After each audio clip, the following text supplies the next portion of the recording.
여러분 안녕하십니까? 포항 MBC 뉴스입니다. 오늘도 서쪽과 동쪽 지역의 기온차가 크겠습니다. 서울의 낮 기온 32도까지 오르겠지만 경북 동해안은 25도 선에 머물며 선선하겠습니다.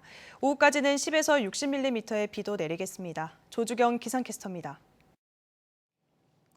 일상으로 돌아온 오늘 우산 챙겨 나가셔야겠습니다. 밤사이에도 비가 내렸는데요. 오늘 오후까지 비가 내렸다 그쳤다를 반복하겠습니다. 예상되는 강수량은 10에서 최고 60mm 정도가 되겠고요. 특히 아침 시간대에는 동풍이 강화되면서 시간당 30mm 안팎의 강한 비가 쏟아지는 곳이 있겠습니다. 오늘은 강풍에도 주의가 필요합니다. 초속 9에서 13m의 강한 바람이 부는 곳이 있겠습니다. 시설물 관리 잘해주시기 바랍니다. 이어서 자세한 오늘 날씨 보겠습니다. 아침 기온은 20도에서 22도 분포로 출발하고 있습니다. 한낮 기온은 경북 동해안 전 지역 25도 선에 머물면서 쌀쌀하겠습니다. 울릉도와 독도는 오늘 밤부터 비가 내리겠습니다. 아침 기온 21도에서 23도 분포로 출발하겠고요. 한낮 기온은 울릉도 23도, 독도 25도에 머물겠습니다. 동해 남부 전해상에는 풍랑특보가 발표됐습니다. 바다의 물결은 중부 해상에서 최고 2m, 남부 해상에서는 3.5m로 높게 일겠습니다. 이번 한 주 동안에는 내내 흐린 가운데 비 소식이 많겠습니다. 내일 새벽부터 밤 사이에 가끔 비가 내리겠고요. 모레 새벽부터 오전 사이에는 소나기 소식이 있습니다. 날씨였습니다. 지난 광복절 연휴 기간 포항과 경주에서 코로나19 집단 감염으로 확진자가 걷잡을 수 없이 늘고 있습니다. 피아노 학원발 N차 감염이 지속되고 포스코 협력업체 직원들의 감염이 이어지면서 방역당국도 비상에 걸렸습니다. 김용일 기자가 보도합니다. 포항에서는 어제도 16명이 확진되는 등 광복절 연휴 기간 모두 87명의 확진자가 발생했습니다. 포항제철소 협력업체 관련 확진자가 계속 늘면서 사흘간 22명이 확진됐고 포스코 직원도 1명 추가로 확진됐습니다. 포항시 북구 피아노 학원발 집단 감염도 N차 감염이 잇따르면서 관련 확진자가 28명으로 늘었습니다. 경주시도 연휴 기간 42명의 확진자가 발생해 누적 확진자 수가 700명을 기록했습니다. 경주시 용강동에 있는 음식점과 관련해 11명의 확진자가 발생했고 경주시 강동면 철강업체 집단 감염도 확진자가 25명으로 늘어났습니다. 경주시는 특별 방역 주간을 22일까지 연장하고 포항시 등 인근 시군과 협의해 사회적 거리두기 4단계 상향 시행도 검토하겠다고 밝혔습니다. MBC 뉴스 김혁일입니다. 포항 지진으로 피해를 입어 완파 판정을 받은 아파트 주민들이 재산세 부과에 반발하며 진정서를 접수했습니다. 포항시 북구 흥해읍 대웅 파크맨션 아파트 주민 10명은 포항 세무서에 집단 진정서를 내고 포항 지진 발생 이후 이재민 생활을 전전하며 재산권을 전혀 행사하지 못하고 있는 상황에서 재산세 부과 명령은 부당하다며 고지서를 집단 반송한다고 밝혔습니다. 이와 함께 포항시를 비롯한 행정당국이 아직도 지진으로 인한 피해 보상을 제대로 하지 않고 있다며 대책을 촉구했습니다. 포항시는 자원순환시설 주변 지역인 오천읍, 청림동, 제철동 주민 300명에 대해 내년 11월 30일까지 주민 건강 영향조사를 시행한다고 밝혔습니다. 이번 조사에서는 포항시 자원순환시설 2km 이내 인근 주민들의 건강상 위해 요인을 조사하며 중금속, 휘발성 유기물질, 다원 방향족 탄화수소류 등에 의한 인체 영향을 조사합니다. 포항시는 향후 10년간 자원순환시설로 인한 영향을 지속적으로 관찰하고 대안을 찾아 주민들의 불안감을 해소해 나가겠다고 밝혔습니다. 연일 가파르게 상승하는 밥상 물가가 심상치 않습니다. 이 추석도 한 달여 앞으로 다가오면서 주요 식품 물가는 더 올라갈 것으로 보여 서민들의 시름이 깊어지고 있습니다. 박재형 기자입니다. 하루가 멀다 하고 보는 장이지만 요즘은 선뜻 장보기가 부담스럽습니다. 밥상에 올릴 식품 몇 가지만 장바구니에 담아도 순식간에 몇만 원이 훌쩍 나갑니다. 물가가 전체적으로 많이 올랐지요. 부담 안 되세요? 부담은 돼도 먹고 살아야 되는데 장 봐야지. 가장 많이 먹는 식재료 가운데 하나인 계란은 값이 너무 올랐습니다. 1인당 살 수 있는 양을 제한하는 매장까지 생길 정도입니다. 밥상 물가가 심상치 않습니다. 현재 대구 지역 한 대형마트에서 판매되는 농축산물 가격 흐름을 살펴봤습니다. 수박 한 개 가격은 2만 3천여 원, 지난해 16,000여 원보다 40%가량 급등했습니다.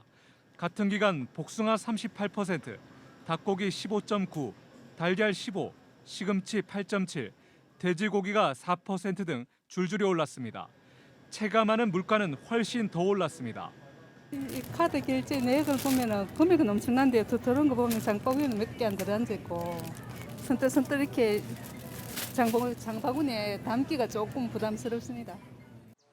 통계청이 발표한 지난달 소비자 물가는 1년 전보다 대구 2.8%, 경북 3% 상승했습니다.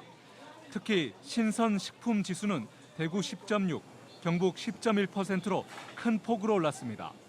열대야 이런 부분들이 과일이나 이런 반륙하는데 좀 문제를 일으켜서 공급량이 줄었기 때문에 가격이 좀 상승한 부분이 있습니다. 코로나19로 집밥을 먹는 비중이 늘어나면서 식품 물가 상승의 주요 요인으로 작용하며 가게 경제는 큰 압박을 받고 있습니다. 민족 명절 추석까지 한 달이 앞으로 다가오면서 추가 물가 상승을 부채질할 것으로 보입니다. 주요 식품 품목의 수요와 공급을 분석해 가격 인상이 예상되는 품목의 수급을 조절하는 등 장바구니 물가를 안정시키기 위한 정부 차원의 대책이 필요합니다. MBC 뉴스 박재영입니다.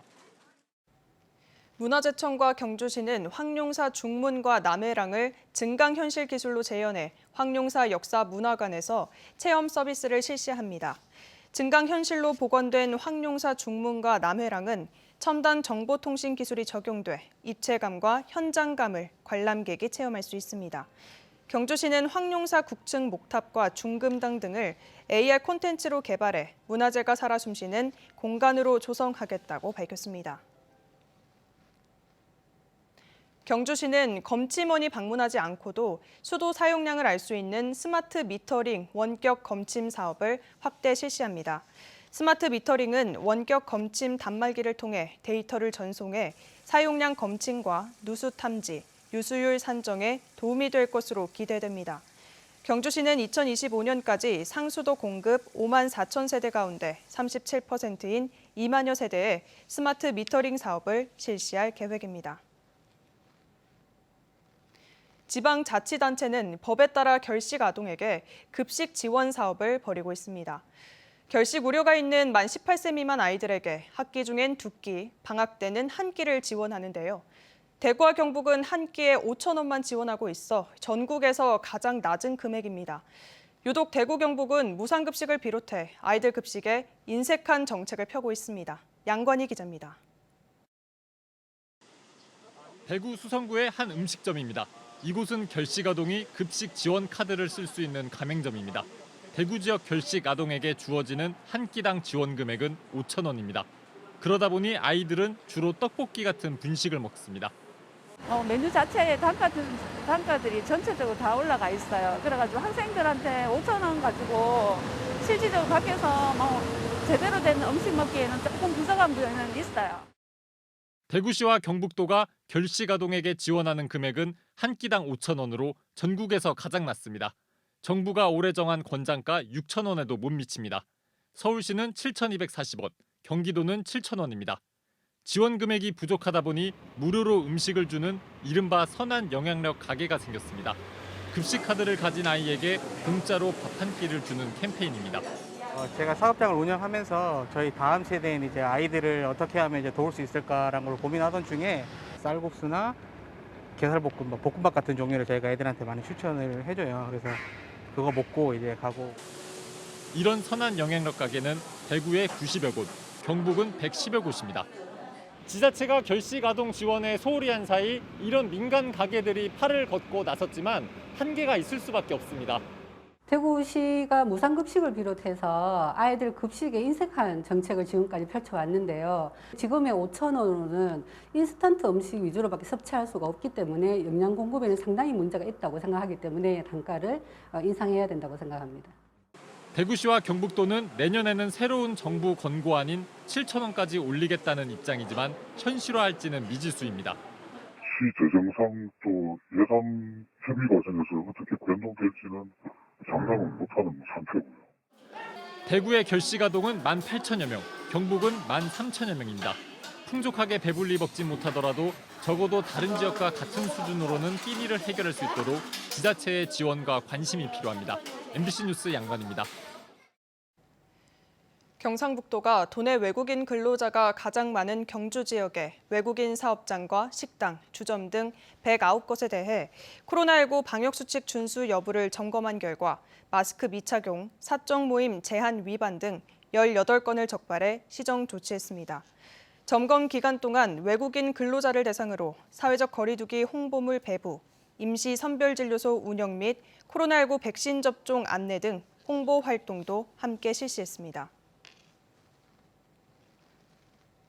경북경찰청은 외국인 인터넷 중고거래 사이트에서 각종 물품 판매를 빙자해 돈을 편취한 혐의로 18명을 검거해 11명을 구속했습니다.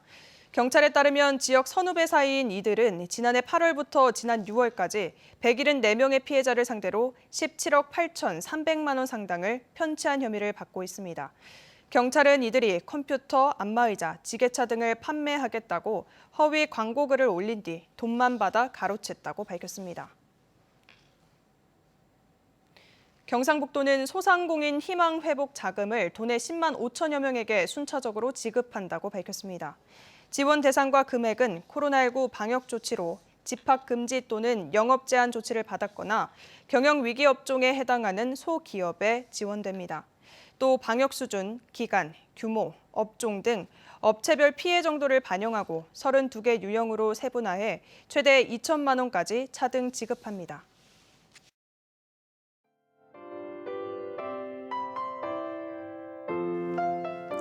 일상으로 돌아온 오늘 우산 챙겨 나가셔야겠습니다. 밤사이에도 비가 내렸는데요. 오늘 오후까지 비가 내렸다 그쳤다를 반복하겠습니다. 예상되는 강수량은 10에서 최고 60mm 정도가 되겠고요. 특히 아침 시간대에는 동풍이 강화되면서 시간당 30mm 안팎의 강한 비가 쏟아지는 곳이 있겠습니다. 오늘은 강풍에도 주의가 필요합니다. 초속 9에서 13m의 강한 바람이 부는 곳이 있겠습니다. 시설물 관리 잘해주시기 바랍니다. 이어서 자세한 오늘 날씨 보겠습니다. 아침 기온은 20도에서 22도 분포로 출발하고 있습니다. 한낮 기온은 경북 동해안 전 지역 25도 선에 머물면서 쌀쌀하겠습니다. 울릉도와 독도는 오늘 밤부터 비가 내리겠습니다. 아침 기온 21도에서 23도 분포로 출발하겠고요. 한낮 기온은 울릉도 23도, 독도 25도에 머물겠습니다. 동해 남부 전해상에는 풍랑특보가 발표됐습니다. 바다의 물결은 중부 해상에서 최고 2m, 남부 해상에서는 3.5m로 높게 일겠습니다. 이번 한 주 동안에는 내내 흐린 가운데 비 소식이 많겠습니다. 내일 새벽부터 밤 사이에 가끔 비가 내리겠고요. 모레 새벽부터 오전 사이에는 소나기 소식이 있습니다. 날씨였습니다. 이상으로 포항 MBC 뉴스를 마칩니다. 시청해주신 여러분 고맙습니다.